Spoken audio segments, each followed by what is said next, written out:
pesannya saja, pesan ini kemudian akan mempengaruhi suara kita di tanggal 27 November. Kalau nanti semuanya foto dengan Kang Emil lalu gagah-gagahan, nggak dapat suara kita. Bapak Stefanus Gusma. Ya betul ya, untuk tata kota tadi di Bandung saya kebetulan sekretaris Pemuda Katolik Jawa Barat gitu ya. Sebut isu negatif dan lain sebagainya. Yang pertama saya ingin menyatakan saya orang baik. Hidup saya penuh welas asih. Ya. Saya masih punya ibu 85 tahun sebagai guru pertama dan guru selamanya saya. Ya, ada hampir 50 mayoritas di Tiongkok, di Timur Tengah, di Singapura, di Thailand, di mana-mana selama 7 tahun sebelum dipanggil pulang. Jadi kalau istri saya juga sederhana Pak, pernah jadi kasir di toko India, pernah jadi barista kopi di sebuah toko kopi di Amerika. Saat itu tidak nyaman, betul kan? Mau ibadah tidak nyaman. Di Amerika saya mau sholat di mana Bu, di kantor? Saya di toilet. Dicuekin Pak. Disitulah saya marah. Jadi dulu tuh saya warga pemarah, makanya mohon maaf pernah tulis-tulis Twitter marah, ya memang dulu saya pemarah. Kok ya, saya ceritakan saya pernah minoritas Pak, dan saya pernah bersumpah jangan sampai perasaan saya dialami oleh suatu hari warga satu. Itu nggak akan pernah hilang.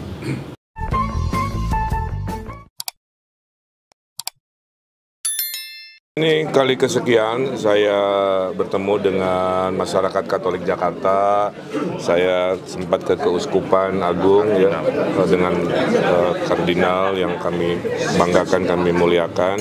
Hari ini dengan aktivis-aktivis dari Katolik. Tentunya saya sangat bahagia. Yang kedua adalah pertama, dari dulu sampai sekarang juga saya nggak berubah. Saya komit menjaga NKRI, menjaga Pancasila, merangkul semua golongan agama, kan, memberantas radikalisme. Sudah saya tunjukkan kan, saya menginsafkan 31 pemimpin radikal saat Gubernur Jawa Barat. Ada kurikulum anti radikalisme di SMA, ada kemah kebangsaan, ada perlindungan sampai digugat 9 triliun karena mau membubarkan organisasi radikal. Masa itu tidak cukup ya? Masih dipertanyakan ibaratnya begitu. Itu kan rekam jejak saya. Tugas pemimpin hari ini itu merangkul ya. Tugas pemimpin itu mewarnai, yang terlalu jauh didekatkan, yang terlalu kanan ditengahkan, yang terlalu kiri ditengahkan, akhirnya bersatu di dalam kepancasilaan, kan itu. Nah, hari ini sama juga saya mendapatkan kebahagiaan diberi kesempatan menjawab ya pertanyaan-pertanyaan yang belum terjawab mungkin, sambil mendengarkan aspirasi. Satu, perizinan rumah ibadah seluas-luasnya, termasuk ada yang sudah berdiri IMB-nya belum, itu mungkin 100 hari pertama bisa kita komitmenkan. Kedua, kebutuhan guru agama di sekolah-sekolah rasionya masih kurang, itu saya kira bisa diwujudkan dengan mudah. Bantuan operasional rumah ibadah yang proporsional, kan, tidak dipersamakan, itu juga ada. Kunjungan ke Tanah Suci Vatikan bagi umat Katolik silahkan nanti kita atur, dan kegiatan-kegiatan lain seperti paduan suara dan lain sebagainya, termasuk gratisnya transportasi untuk pengurus gereja, kan, bagian dari kartu yang nomor 17 kan. Nah, itu dilakukan. Saya hanya berharap di sisa 7 hari ini minimal jangan termakan berita bohong, jangan termakan berita hoaks yang mendiskreditkan ya sedemikian rupa. Waktu saya wali kota Bandung, saya dengan PKS, betul? Ketua tim saya orang Katolik, namanya Aloysius Ipong Witono. Menunjukkan saya ingin menunjukkan bahwa semua dirangkul. Wakil saya PKS dulu, ketua tim saya orang Katolik, kurang Pancasila apa kira-kira begitu ya, dalam keberagaman. Saya kira itu pesan yang ingin disampaikan. Kang, terkait pendirian rumah yang untuk mendesain secara langsung gereja di Jakarta. Nggak ada masalah. Tadi saya lupa bilang, saya mendesain gereja di IKN. Ada gambarnya kemarin saya tunjukkan di mana ya? Oh, di acara di Balai Sarbini. Saya mendesain, tapi belum dibangun, baru beres gambarnya. Saya bantu gereja juga di Papua, nyumbang dari Bank BJB CSR-nya karena diskresi saya. Banyak hal-hal kepedulian saya kepada keberagaman yang orang tidak paham. Jadi kalau di Jakarta ada, ya dengan senang hati. Cuman selama ini nggak pernah ada yang minta, jadi itu aja. Bukan saya tidak mau. Kok kalau desain masjid aja? Ya karena pada minta, sampai Palestina minta. Gitu. Jadi bukan membeda-bedakan karena nggak ada yang minta aja. Kang, tadi kan ada salah satu masalah yang disebut. Jawabannya sederhana. Tugas pemimpin itu memediasi. Beda halnya kalau keruwetannya datang dari kebijakan administrasi negara gitu ya. Itu kan gampang.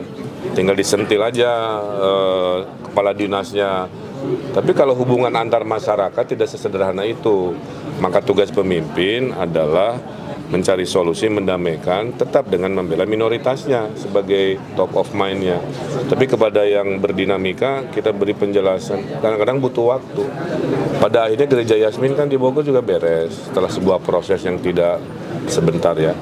Yang di mana Cikarang juga sama, saya beresin. Jadi kalau urusannya sudah antar masyarakat yang sensitif memang butuh waktu. Tapi pemimpin harus ada di situ. Sehingga yang minoritas merasa dilindungi oleh pemimpinnya. Berarti Kang Emil udah sering sebenarnya menjadi mediator. Banyak banget Mbak, puluhan.